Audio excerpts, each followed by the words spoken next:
Most of the country had no idea that the west of Cornwall was hit by a hurricane on the evening of the 8th of January this year.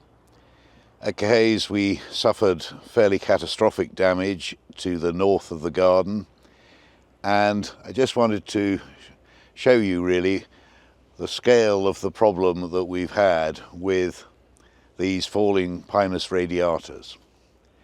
They were about 120, 130 years old, and although they stand up to the salt spray and to the wind like nothing else, when you get 100-mile-an-hour winds, they come down and they make the most terrible mess.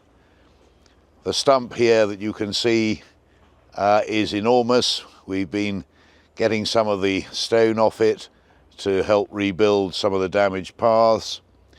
But when we look back through at the size and scale of this tree, it's going to take quite some time to clear up, and I wanted to share with you how we go about dealing with it.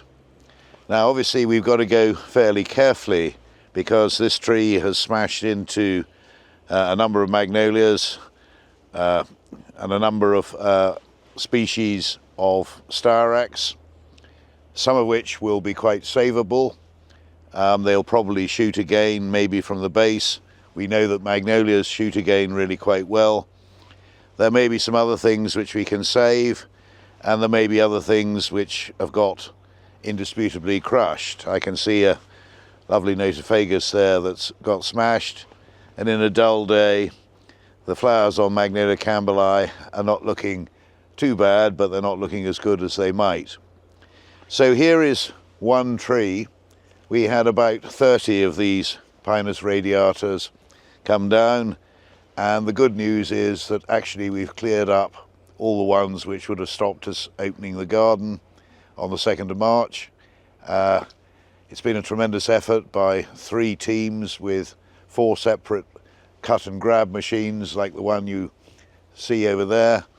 And the difference between the hurricane in 1990, which destroyed rather more of the garden, and the hurricane in January this year, is that actually we've got much better machinery.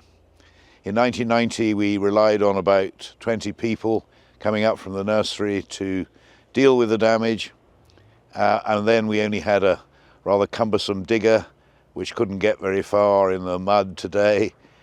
Instead we've got cut and grab machines which can pick out pieces of trunk and put them on a bonfire very easily.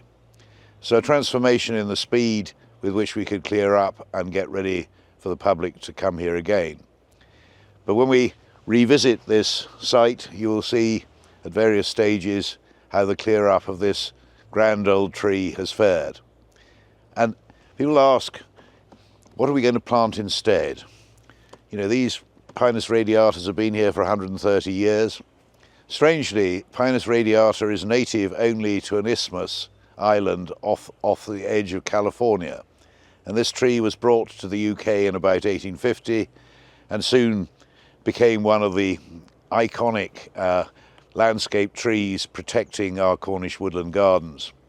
From Tresco through to Anthony, you will see these radiatas, but I'm afraid their life is only about 100 to 130 years, and then they end up like this poor old beast.